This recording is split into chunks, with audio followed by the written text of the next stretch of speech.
कोई शिव समाधि में पहुंचा रहा है, कोई कुंडली जागरण की बात कर रहा है, मगर मैं कह रहा हूं 1000 में 999% कोरे, झूठे, अधर्मी और अन्यायी हैं। उनकी समाज में कहीं ना कहीं पहचान होनी चाहिए, और भक्ति मानव कल्याण संगठन का यही लक्ष्य है। और भक्ति मानव कल्याण संगठन विकल्प भी देता है। अगर ऐसी आवाज उठाते हैं तो हमारा जीवन समाज के सामने उपस्थित है, और समाज को हम दूसरा रास्ता बताते हैं कि आज समाज के अनेकों लोग जो आत्महत्या करने जा रहे थे, जो भटकाव के मार्ग थे, आज वो मां की आराधना और भक्ति के पथ पर चल रहे हैं। वो साधनारत जीवन जी रहे हैं, ध्यान साधना में आगे बढ़ रहे हैं, संकल्पवानों का जीवन जी रहे हैं। आज उन्हें सत्य पथ का मार्ग भी दिया जाता है, ध्यान साधना का मार्ग भी दिया जाता है कि प्रलोभनों में मत पड़ो, तुम जहां खड़े हो वहां से धीरे धीरे करके अपने आप को उठाओ और ध्यान की गहराइयों में जाने का प्रयास करो। तत्काल मत सोचो कि भगवान देवी देवता हमारे सामने उपस्थित हो जाएंगे।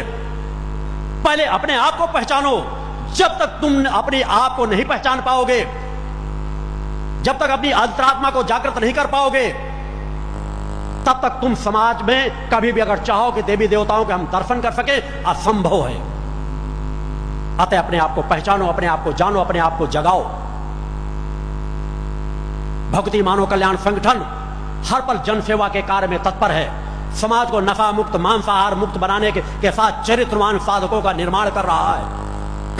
आज पूरे युवा वर्ग में पतन के मार्ग पर जा रहा है। विषय, विकार, रास, रंग, बियर, शराब, अय्यासी, इसमें पूरा जीवन व्यतीत होता जा रहा है।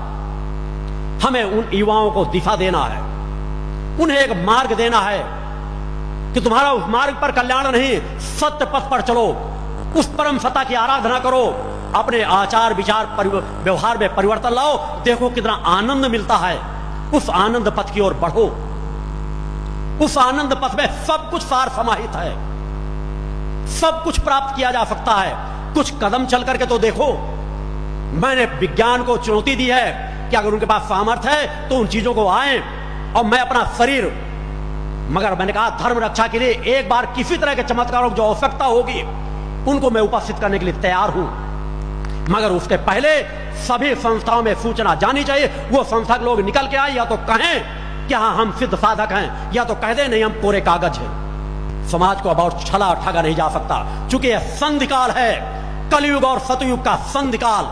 और इस संधिकाल पर जो शंखनाद होने जा रहा है वह शंखनाद है युग परिवर्तन का शंखनाद। वह शंखनाद है धर्म युद्ध का शंखनाद। एक ऐसा धर्म युद्ध जहां पर कहीं भी अस्त्र शस्त्र का उपयोग नहीं। हम अपनी चेतना शक्ति के बल पर, अपनी साधना तपस्या के बल पर, अपने त्याग और समर्पण के बल पर, अपने सेवा के बल पर समाज में परिवर्तन लाकर रखेंगे। अधर्मी और अन्यायों के अस्तित्व को मिटाकर रखेंगे। यह हमारा धर्म युद्ध का भी शंखनाद है कि हम आत्मशक्ति के बल पर भी विश्व विजय करने पर सामर्थ्य रखते हैं। क्योंकि वीर वह होता है जो दूसरों पर विजय प्राप्त करे, महावीर वह होता है तो अपने आप पर विजय प्राप्त करे। और जब हम अपने आप पर विजय प्राप्त करना जानते हैं तो समाज पर भी हम विजय प्राप्त करने में सफल होंगे। हम ध्यान साधना के बल पर, अपनी चेतना तरंगों के बल पर, समाज में सेवा के बल पर, अपने त्याग के बल पर समाज को सुधार करके रहेंगे। और समाज के धरातल को खिसकाना, वो जो अधर्मी अन्यायी समाज को छल रहे हैं, ठग रहे हैं, लूट रहे हैं, उनके धरातल को खिसकाना आता है। अतः उस विश्वास करो उस परम सत्ता पर, माता भक्ति आद फकीरी जगदम्बा पर, जिसे देवादिदेव भी मां कहकर के पुकारते हैं। उस परम सत्ता पर आस्था विश्वास रखो। तुम सत्य पथ पर केवल बढ़ते हुए अपने आप में परिवर्तन लाते रहो। जिन्हें समाज नजरअंदाज कर चुका है उन नजरअंदाज किए हुए समाज को सहारा दो। आपका गुरु हर पल साधनारत रह करके आपको चेतना तरंगों के माध्यम से ऊर्जा देता चला जाएगा कि अपने एक एक मैंने संकल्प लिया जो आज तक किसी ने, दधीच ने केवल अपनी हड्डियों का दान किया था, मैं अपनी त्याग तपस्या के बल पर अपना रोम रोम समाज पर खपा करके जाऊंगा, नष्ट करके जाऊंगा और हजारों हजारों सिद्ध साधक तैयार करके जाऊंगा। धर्म ध्वजा कहीं झुकने नहीं पाएगी। मैं समस्त साधुओं का, संतों का, जो साधु और संत का जीवन जीते हैं, वास्तव में सत्य का जीवन जीते हैं, साधना रत रहते हैं, उनका खुले हाथों से आह्वान करता हूं कि आओ भक्ति मानव कल्याण संगठन एक ऐसा मंच है जो धर्म रक्षा के लिए, उस अनीति अन्याय अधर्म के खिलाफ, भयभूत भ्रष्टाचार के खिलाफ, आज पिछले 21 वर्षों से आवाज उठा रहा है, आओ उस मां के ध्वज को हाथ में थाम लो। मैं नहीं कहता तुम मेरे अस्तित्व को स्वीकार कर लो, उस मां के अस्तित्व को स्वीकार कर लो, उस मां के ध्वज को थाम लो और वास्तव में हो तो धर्म रक्षक बन जाओ, धर्म योद्धा बन जाओ। एक बार संकल्प ले लो कि हमें किसी से भय नहीं खाना, चाहे वह मनी पावर हो किसी के पास, चाहे राजसत्ता का पावर हो। हम अनीति अन्याय धर्म के खिलाफ मरते दम तक आवाज उठाते रहेंगे, गलत को गलत कहेंगे। निश्चित है काने को काना न कहो, सूरदास कह दो, अच्छी बात है, मगर क्या चोर को ईमानदार कहोगे? यह अच्छी बात होगी? डकैत को, बलात्कारी को उसे अच्छा कहोगे, अच्छा इंसान, चरित्रवान कहोगे? अतः सत्य कहना सीखो। तुम्हारी अंतरात्मा की जब चेतना तरंगे जागृत होंगी तो तुम्हारी सतोगुणी कोशिकाएं प्रभावक होंगी।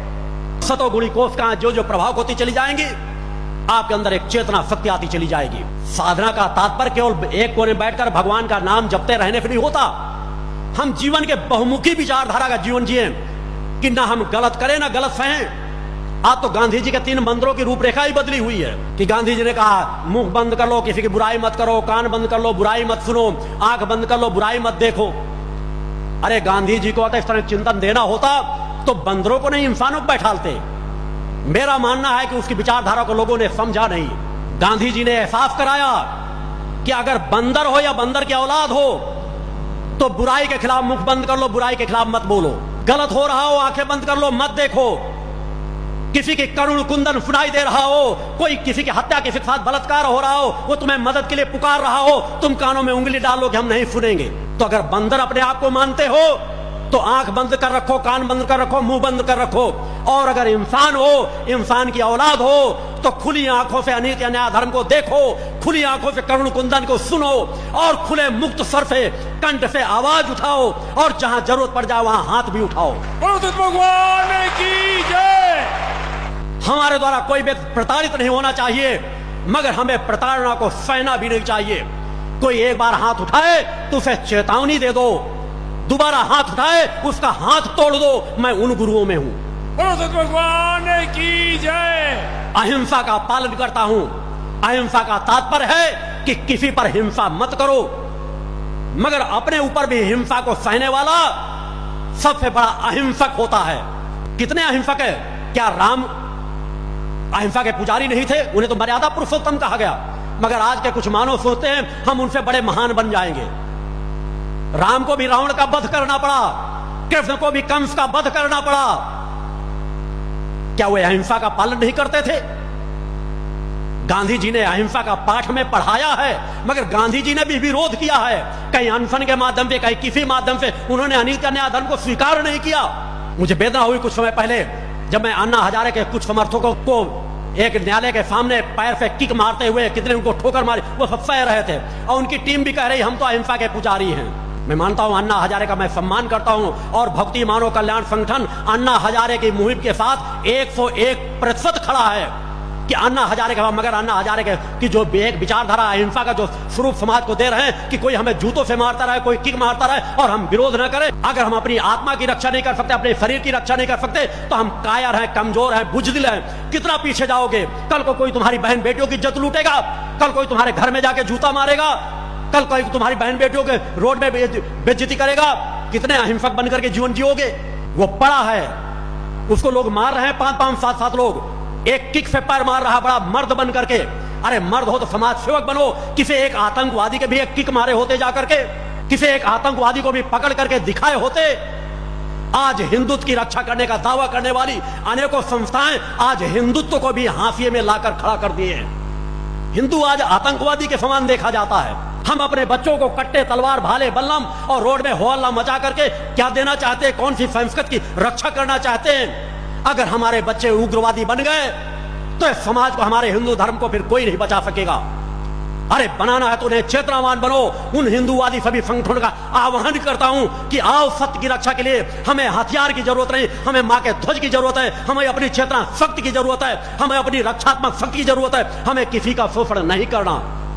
यदि हमारी रक्षात्मक शक्ति प्रबल होगी तो हमारे अस्तित्व को कोई नहीं मिटा सकता, हमारे देश के मान सम्मान गौरव को कोई नष्ट नहीं कर सकता। एक ट्रक ने किसी बच्चे का एक्सीडेंट कर दिया, 100 ट्रक जला दिए जाते हैं। यह हिंसक प्रवृत्ति हमारे देश में, हिंदुस्तान में बाजार के बाजार बंद करा दिए जाते हैं। अरे एक्सीडेंट किया एक व्यक्ति ने और 100 गाड़ियों को जलाकर राख कर दिया गया। कौन जल रहा है, कौन मर रहा है, किसे चोट लग रही है। कभी अपने बच्चे को भी मार करके देखो, कभी अपने बच्चे को भी थोड़ा सा जला करके देखो, कभी अपनी पत्नी को भी थोड़ा सा जला करके देखो, फिर देखो तुम्हें दर्द होता है कि नहीं होता। अतः हिंदुत्व की सही तरीके से रक्षा करो। या देवी सर्वभूतेषु शक्तिरूपेण संस्थिता, नमस्तस्यै नमस्तस्यै नमस्तस्यै नमो नमः।